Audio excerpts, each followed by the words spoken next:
You say working on another movie, and then this one came along. We were trying to get Jaywalker started at this time, and we couldn't. We were trying to do a big budget thing, and it could get going. So we had a little money, and so we decided to make this film instead, and then make Jaywalkers after that, and.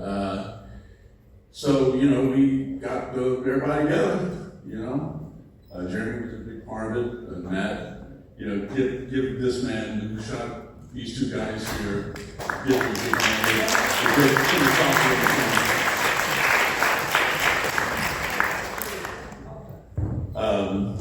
And so Greg Hurd and I wrote it, and is it Greg up there? Gregory! What's he doing?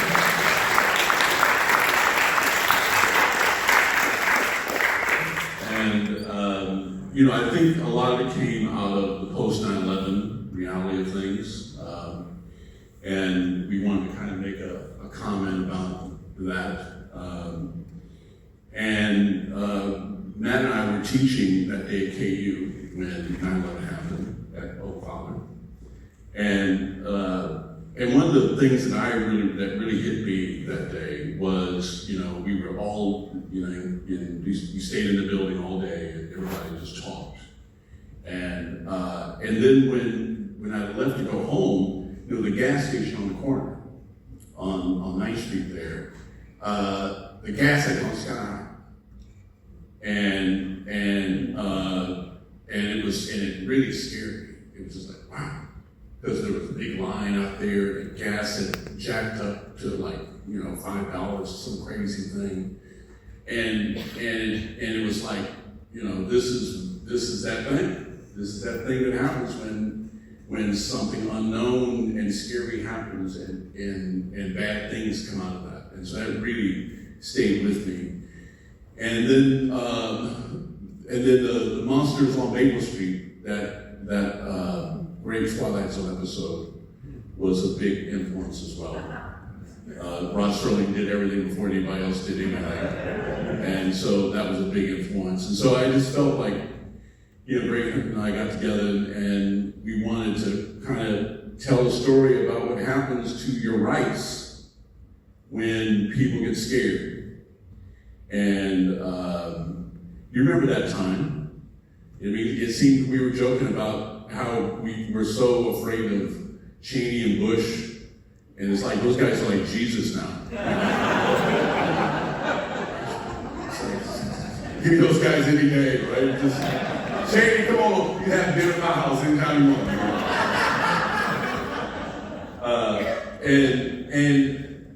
But it lets you know that when I see the film now, I haven't watched it in a long time. When I see the film now, it is like, that's kind of when it started. It's when it started.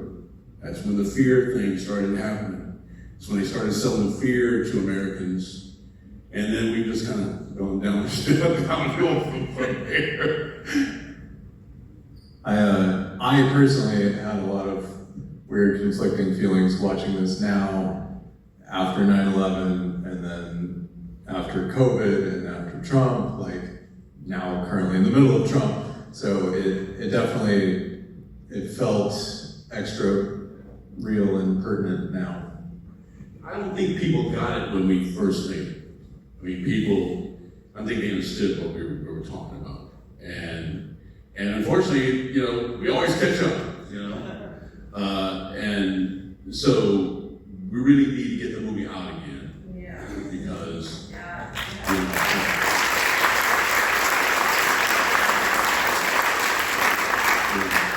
I'm hoping not to make movies that are not so relevant. I think I should just start making romantic comedies so that everything in the world is just, we're skipping and singing and shit, So anyway. Let's talk with the other people on stage here. Would you like to discuss, maybe we'll go down the line and just discuss your perspective on making the movie and acting in this and how you related to the script? Well, like I just told Kevin, you wrote a strong woman. Thank you. Thank you.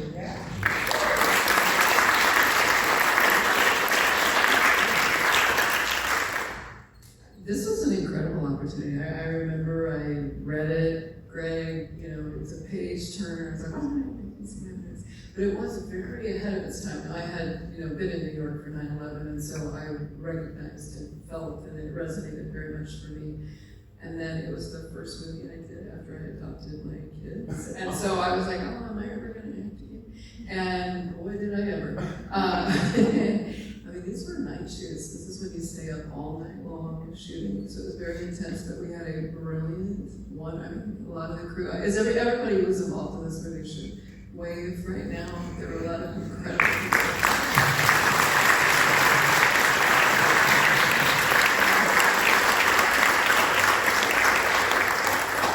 Kelly, your song at the end. That's a great song.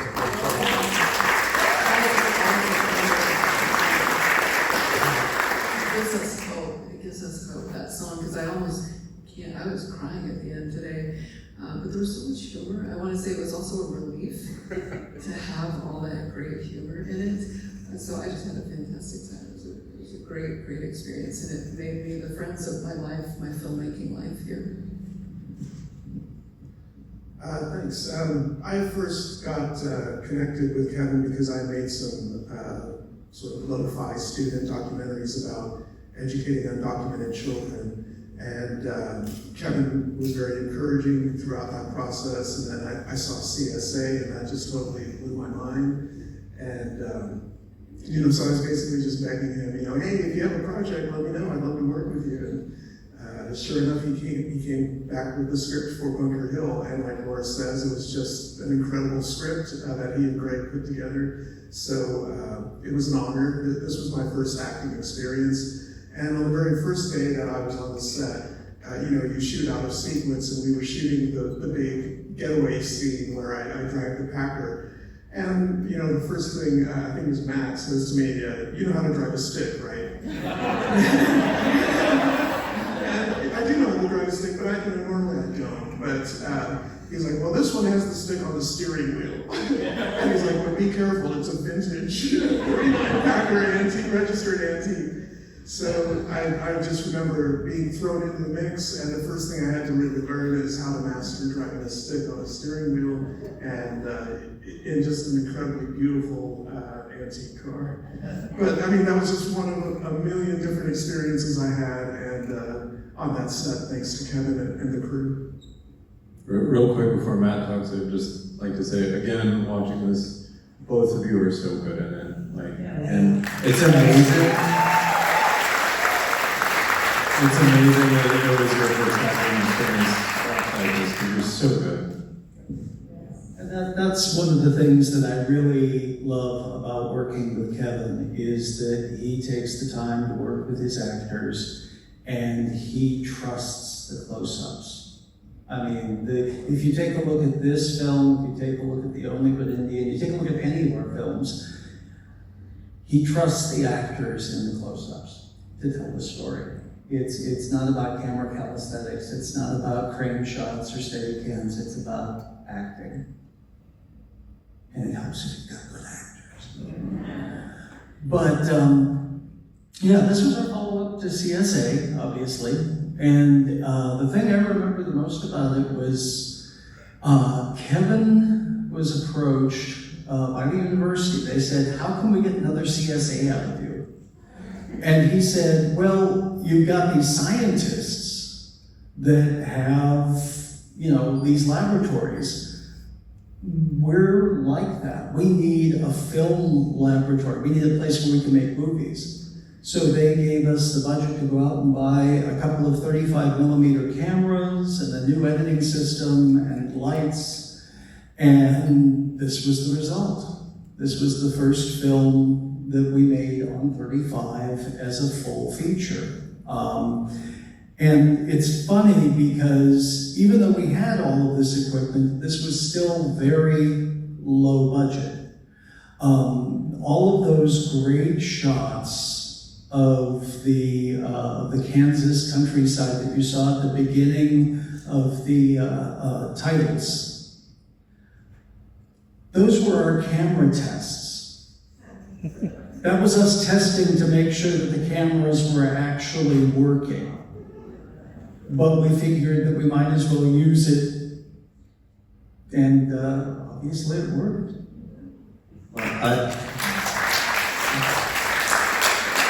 So that camera test, it was just Matt and Kevin and me and Chris Blanc on a road trip, just stopping and picking up interesting scenery. And then they found a farm out in the middle of nowhere that we could drive across. And one of my favorite memories is just like bumping across this landscape, and then the radio comes on and Elton John starts playing, and Kevin's just sitting in the back seat and he just closes his eyes and goes, "I love me some Elton."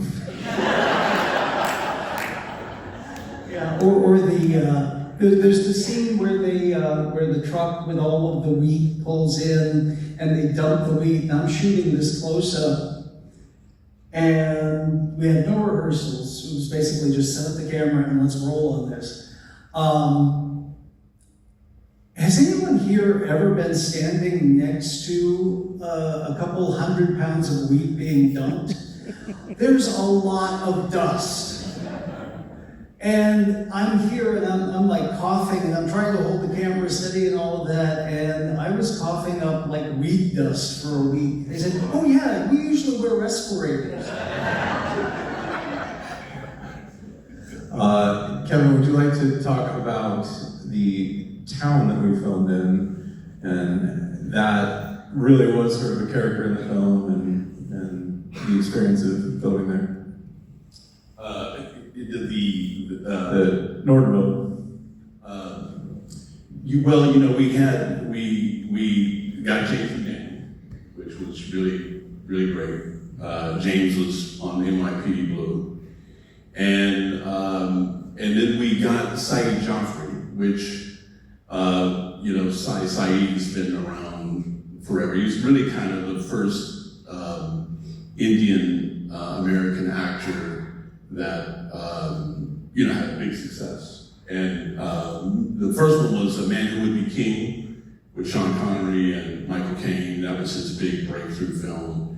And so he was in Gandhi and a lot of movies, and so, I just loved him. It was a miracle that we got him. It was right after 9/11, and so it was really difficult to get visas and stuff. And so we almost didn't get him because of a visa problem, and it was really crazy. We had, Scott Richardson had a friend, and we finally got him here. And I know that he'd been a lot to Ranjit, it was great that you got to play his son.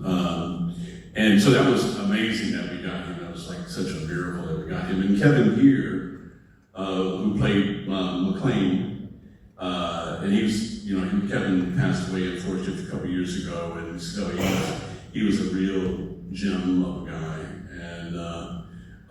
And Blake Hawkins, the first time we worked with Blake, and he was just like, he's that guy in the film here pretty much, Delmar. And so we worked with him a lot since then. So it was really kind of a dream cast, and so it was like the idea of using folks here and bringing folks in, and that combination. And then of course the other big thing was, we needed places that we could take over, and so we needed a convenience store we could take over, and so it was like trying to find a convenience store that then had a highway by it, which was not easy to find. And so we shot the town was Nortonville. And a quick story about that. So I was scouting around trying to find where to shoot the movie. So I'm going to these small towns around here. So I drive to Nortonville. It was a Sunday morning. And I see the house that was Hallie's house. I said, damn, that's got a great porch. So I just go cold, knock on these folks' doors, Sunday morning. Black dudes, no black people in Nortonville for 100 miles probably. knocking on their door, and these are the nicest people in town. I mean, Nortonville is an interesting place. And so we found the people in Nortonville. I mean, we found the great family in Nortonville. So I just totally lucked out, and they supported the film. They got the Nortonville to get behind us, and it was really, really great. And so we got Nortonville, and then we were able to shut all the lights off in Nortonville. KP&L shut all the lights off, and Nortonville said, that's fine, shut all our power off. Perfectly okay. Is that the craziest damn thing? If you remember though,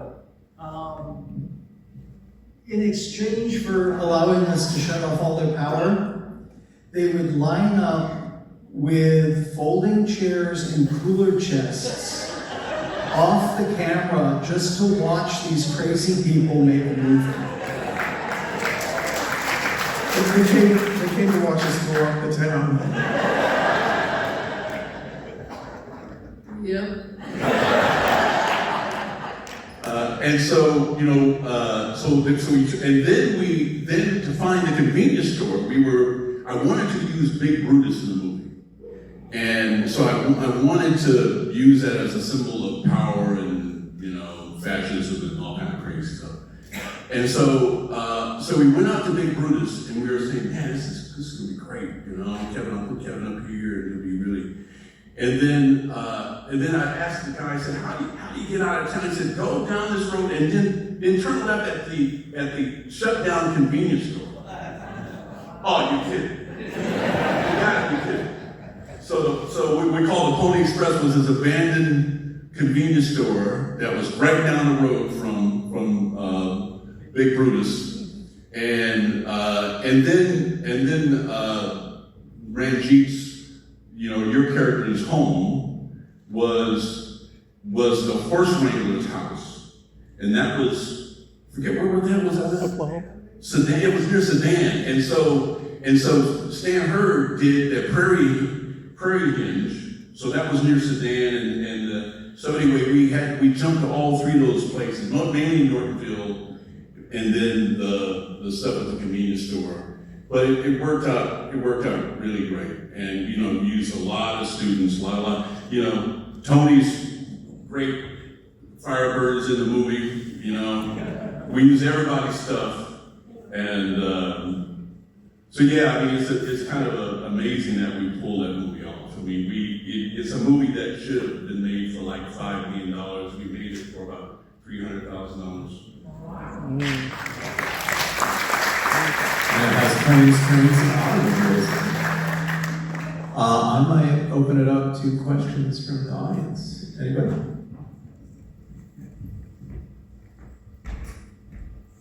I can talk loud. Was any other film done for Phil? Just the signage. Yeah. Just the water tower, the signs and stuff. But you know, I went to Marymount, and I would always, you know, I had a couple of stand-up comedy gigs out in Western Kansas as a whole movie. And I would drive by Bunker Hill, and I always thought the water tower looked really cool. And I thought the name of the town was great. And so I always wanted to use that in a story, just because it was so similar. We had a screening at Bunker Hill of the film, and they just really loved it. I'm so glad you told us that those shots at the beginning were kind of an accident. You said like the beginning of the movie, the countryside. Yeah, those Or were just not- those were more tests. The test that you decided to put in the film, because that completely set me up. You know, like it gave me such a sense of place. I feel without having sort of decided to use your tests, it would not have been so rich in terms of sense of place, Midwest, like deep Midwest. And my favorite moment in that is the two trucks crossing each other, and then the close-up, no hunting. Like, all those little details it's just made it such a rich experience. It is a page turner, but those little details just made it really rich as a viewer. Thank you. Thank you. I mean, those weren't accidents. I mean, they were tests, but those are shots that we, had in the film. And the thing about that beginning, especially, was that we really wanted to capture that Western Kansas thing. And because, I think you're exactly. I'm so glad you said it, because it was really important to me, because we had to cheat in terms of those locations. And, because, we couldn't afford to be in Western Kansas the whole time. So, that beginning is the thing that we hope to sell the audience we were in that part of the world.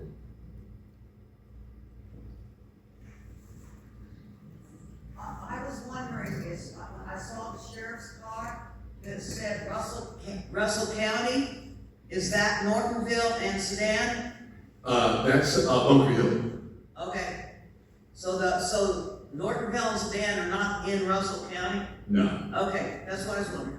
And so one of the best compliments I got in the film was that when we were, it takes us years to make these movies because we have not enough money. So that car was parked outside of OFA, and somebody called the police and said somebody's stolen a Russell County police car and it's parked down there at OFA Studios, and somebody needs to arrest somebody. It's got to be that black guy that works down there.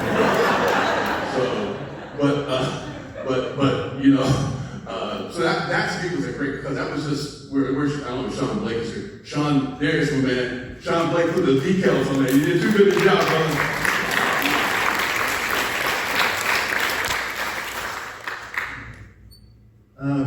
I noticed in the movie John Ford was referenced, and I thought it really had a good kind of Western influence as far as it kind of hit the marks of an old Western movie. I just wondered if you could speak to that a little bit. Well, John Ford is a guilty pleasure of mine. In fact, Howie's name comes from the man who shot Liberty Valance. And that opening shot of them dancing is kind of from My Darling Clementine. And so, I was trying to capture these kind of iconic Western kind of things to kind of fit with Farouk's character, that he loves the Western and he's got this romanticized view of cowboys and stuff. And so all of that was choices that hopefully kind of, because it's like right now, I think we're kind of living in a Western. And the thing about Westerns is that who the good and bad guys are. It's really easy to identify them. And the morality of Westerns is always very clear. And so we know who the bad guy is in the Western we're living in. But it's like we can't stop it. And so that's kind of that's how we felt at that time, not knowing that it would be far worse now. Yeah.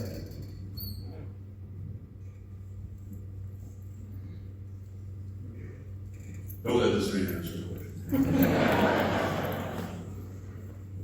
I think I can come on.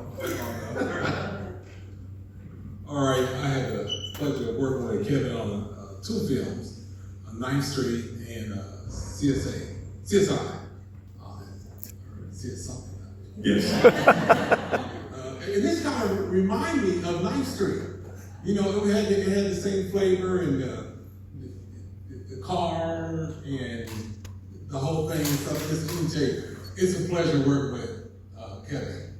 It really is. I met him with Maylene Poole. Yes. Screening of it. And he said, hey, I'm making a movie here. And I said, okay, yeah, we are making a movie. And he said, I need a screening of it. So I remember sitting down when we filmed it, and I listened to the actors come in and do their line, and I thought to myself, this is nice. How can I get in on this? And I asked him, I said, hey, Kevin, is it okay if I can come and watch? And he said, sure, we need some man, and we need some help and stuff. I came here and I watched, I was filming. I was filming when you was filming, and in the back, I was going to make my own little Night Street movie. No. Then I remember Kevin looking at mine, because it was continuity or something. It was a poster on the side. He said, yeah, I said, there was a poster over there. He said, was? I said, yeah. It's not, it wasn't there, it was to the break. And he looked at the shot and he says, where was you at when you was shooting at? I said, well, right here. So we shot it out of my hand. I think this was over here. I said, what was that when you was shooting at? And after a while he said, Kerwin, if you was gonna shoot this, what would you be looking at? On that and stuff. So it was definitely a pleasure. And then seeing the movie and how it is. I don't know about you said the meat, dust on there. I smell it downtown all the time, so that's a problem. But anyway, I appreciate Kevin working on it. It's been, what, 20 years, 25 years, something like that. You're reminding me of how you said, oh, hey, do you want to do this? Do you want to do this? The first day when you talked about the dance scene. So the first day I'm on set, it's my first day of shooting the film, and I go through hair and makeup, and I've learned the dance with Kevin, and it's like action, let's go. I turn to my left, and there's my dad and my stepmom dancing on the stage. And I was like, what are you doing? What's happening? And they go, oh, Kevin told us we could be in it, and they're really good dancers. And they're really good dancers, so they're better than me. But it was such a surprise. And then they would come and visit Nortonville, and then you put them in again I saw them when they were passing out the supplies. And I remember that my dad, he was a big chatty talker, and he would joke around with Blake, and he'd go, what do you think of Steve Ray-Paul? And he's one of my favorite performers. And he was laughing and talking, and Blake thought, well, should he be laughing if it's the end of the world and I'm passing out water? And then he said, but then I thought, yeah, there'd always be someone who'd just be laughing when they drink the water. So, yes. My man Kerwin, and he's a great example of kind of what's great about making movies in this area, because Kerwin, he worked on 9th Street.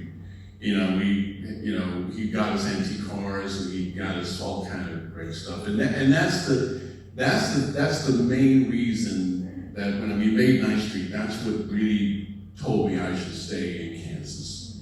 Because, no one's jaded here about film. And you have real community here. And you got support here. And people want to help. I mean, the fact that we could get Kelly to do a song, and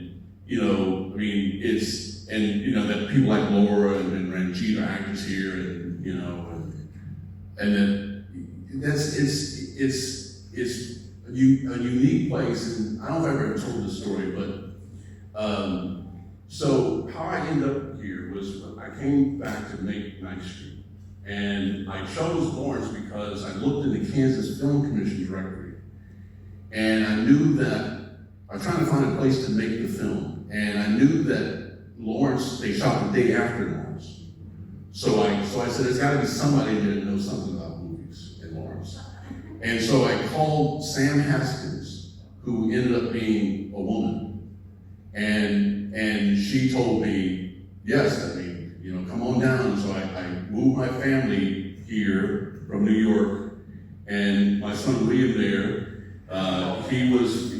we drove a U-Haul trailer, not a trailer, but a truck. You know how those U-Haul things have a window in the right behind the cabin? And I had my two sons were on a sofa, and we could look behind the window and see them out there. So we drove from New York City to Lawrence, Kansas, drove, totally risked our lives. But I kind of said, we're like John Ford, and we're like pioneers, and we're just going to get there. Somehow we're going to get there. And that's how we came to Lawrence, and it was a crazy, stupid risk, but it turned out to be the best choice ever made. And so that's the thing about making movies here, is that you can get support. People don't think you're crazy. They'll help you. They'll give you their car. They'll let everyone in Nortonville will turn the lights off for you. Which I still, and I think about that, it's just insane. I just want to say, I think we need a sequel to Bunker Hill, and maybe follow Libby, and his life. And Delmore goes off to January 6th, and all that kind of stuff.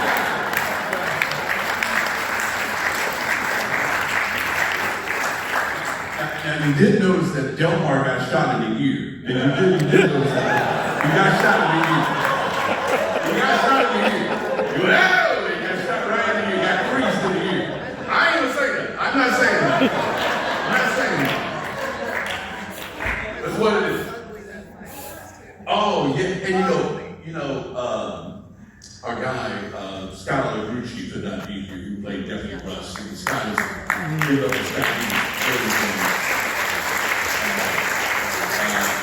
And so we were just very fortunate to have such a great cast, and it's so interesting watching it now because, that whole 9/11 thing, that obviously has a different meaning now. It means the same, but it kind of takes on a new kind of power now. But it lets you know that democracy is just such a fragile thing. And, the scene in particular that stayed with me this time was when they were inviting the people to come and search their homes. Yes. And it's like the cell phones, and it's, I could go on about it. I just wanted to add one thing that really stood out to me this time was, obviously there's the reference to the FDR, we have nothing to fear but fear itself. But what really stood out to me was how the fear that they manufactured actually brought about the attack that they were so worried about. And that really had never sunk in with me before, but this time I was like, well, they actually created this through their fear. I think on that note, our time is up, and let's give everyone up here a big round of applause.